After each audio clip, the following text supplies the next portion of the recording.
Welcome to the Learning Pines YouTube. We hope this video helps. You'll begin by opening Garageband and creating an empty project so the workspace is clean. Make sure the grid is set to 1/2 or 1/4 so snapping matches loop lengths. Once done, enable the Loops browser with the Loop button or Command+L and set your project tempo and key to match your source. Create either a software instrument or audio track and record a short reference clip. This gives you a backbone to align loops to and prevents timing mismatches later.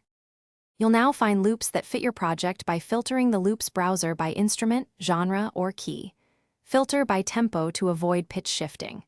Preview loops using the spacebar, and when a match appears, drag it directly onto the timeline onto a matching track. Once placed, make adjustments. Trim ends, enable quantize to lock timing to the grid, and transpose if needed so harmony aligns. Make sure to use smart controls to tweak tone, and the editor for precise region edits. Arrange your song by duplicating loop regions and building sections, verse, chorus, bridge, then use fade handles for smooth crossfades where clips overlap. Mix by adjusting levels, panning, and applying EQ or compression to each track so loops sit together cleanly. Once done, bounce the project or export stems.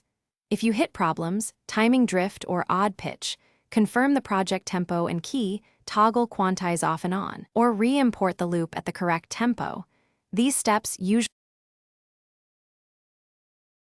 Thanks for watching. Consider subscribing if we helped you.